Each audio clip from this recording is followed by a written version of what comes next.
What's happening, Wargamers? Welcome to another episode of the Dossier, the Marvel Crisis Protocol show where we share our potato opinions on all things Marvel Crisis Protocol character related. Just remember that these are simply our thoughts, our opinions on it, and definitely encourage you to seek out more discussion on these particular characters because there is a lot of resources out there. Of course, if you want to keep seeing these shows go on, definitely consider hitting that like and subscribe. And if you want to support the channel, patreon.com/AegisBrand So today we're continuing on with characters that have been recently redone in the 2023 Ministravagaza. And we have the Merc with the mouth himself, Deadpool, who got a nice little upgrade from his previous character card here. He's become a little bit more user-friendly. He has got some cool tech attached to him. So as usual, we're going to take a quick look at the model itself, and this is one of the models in the game that actually has a couple different options on how you can put him together. He has alternate heads. I believe there's one with a chef's hat, I want to say, also with like little hearts for the eyes as well. Of course, he's got the swoosh on here, which is completely optional. But all in all, like that's Deadpool. I mean, it's got some great aspects of the character. I really like the pose. I like just sort of like the nonsensical aspect of it, like the fact that he just doesn't really seem to care about what's going on. He's got the sword splay down. It's one of the more interesting character designs in the game, in my opinion. I really like it. I think it just fits him great. It went together really easily as well, which is really nice as well. It's been a little bit. You'll notice here I did accidentally bend his sword a little bit. I'm going to have to fix that. But otherwise, I like him. The details are really sharp and clean on him, painted up really nicely, and overall, just a great model to work on for that one. So that is the Deadpool model. So as far as the Deadpool card goes, you'll notice right off the hop there is some differences between the healthy and the injured side. Namely, there is 2 extra stamina on the injured side of it. So he's got 3/3/4 for defenses, 4 stamina on the healthy, 6 on the injured. He has 3 threat, size 2 with a medium movement. Pretty basic for a 3 threat. The 4 mystic defense is kind of a nice little touch there.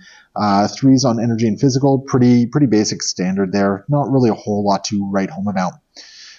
So one of the things that got redone on him is he used to have slightly different attacks. If I recall correctly, I believe he gained, I think it was stab he gained, which is a physical attack, range 2, 5 dice.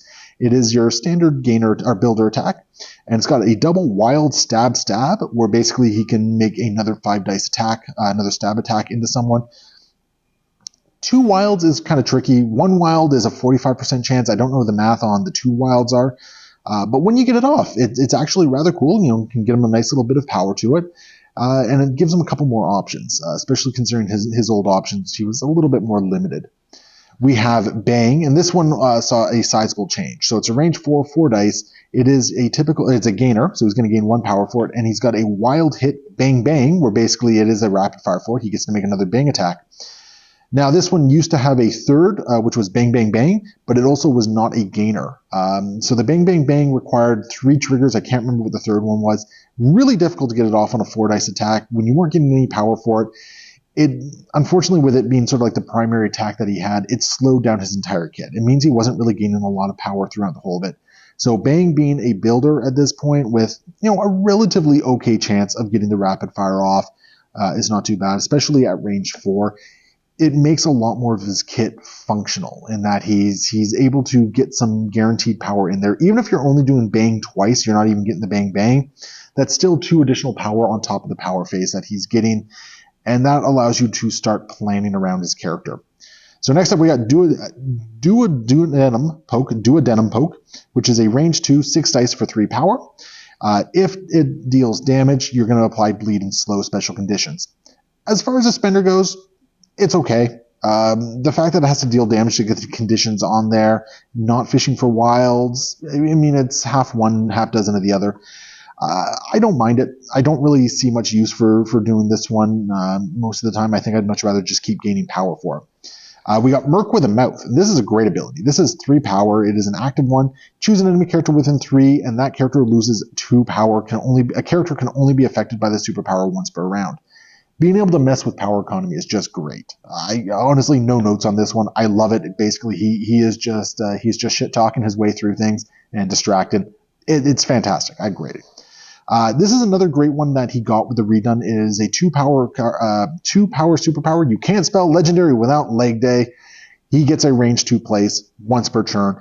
This has helped him so much. It gets him around the table. It allows him to actually be in a position to do more things, maybe get those stabs in or even get the duodenum pokes.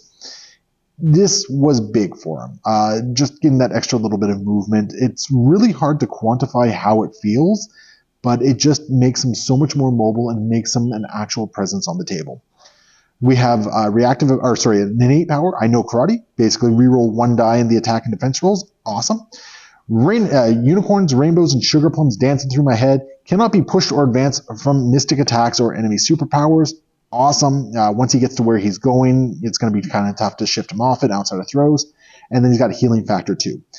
Healing factor 2 on 4 stamina doesn't really feel that great considering how fast he can typically go down, but it is always nice to have. Going on to his injured side, not a lot changes, but duodenum poke does become maximum effort, and this is actually a great ability in my opinion. It is range 2, 7 dice for 4 power, and it has a wild dance party. This also did see a change. Basically, after the attack is resolved, Deadpool can advance short. After the advance, each other character within 2 of it suffers 1 damage, and Deadpool gains 1 power for each damage dealt this way. He used to hurt himself with this one, and it always kind of felt bad that he would do this and then take a point of damage, even though healing factor was just going to get it back for him. It just felt a little unnecessary that was the case. It's a solid attack. I mean, anytime you can do a little bit of splash damage onto some other characters, it's always kind of nice because that's unanswered damage that only a handful of damage reductions are going to be able to get around. So really kind of solid in that regard. Otherwise, the only other thing that changes is all right, now it's serious. So he loses I Know Karate. However, he gains this instead. He will count as healthy instead of injured for the purposes of contesting objectives, and then he still gets the rerolls. So I Know Karate basically gets rolled into this. He does have one tactics card that's really worth noting, and that is Chimichangas. And basically what it is he can spend, I think it's, I want to say it's like 1 power, 2 power, something like that. And he creates a Chimichanga token, which basically gives him some additional healing factor. I might give him something else as well, I don't recall. It's not really anything special worth really writing home about. So yeah, where does Deadpool exist? Well, he's in X-Force. I believe he's in Avengers. He's a mutant as well, so X-Men. And I think he's in Weapon X as well. So he does have some nice homes. I think some places where he's actually a lot of fun. I really like him in Marvel Knights, where you can get him right into the middle of a slew of people and really take advantage of maximum effort and those rerolls. I think in Mighty Steve, so that's the third Steve, where you can change one of your results to, like if you get a hit, you can change a result to anything else you need for 1 power. Really helps get his triggers off, which is excellent. And just in general, I think he loves being in Weapon X because you're going to bring exceptional healing, and he's another target for exceptional healing. So he's actually got some good homes these days. I think his new card really gives him a lot more flexibility with what he can do. And I think we're going to see some more Deadpool on the table as a result. Definitely sound off in the comments below. Where do you think Deadpool works these days? And get involved in the conversation. And we're going to see you next time. Happy wargaming.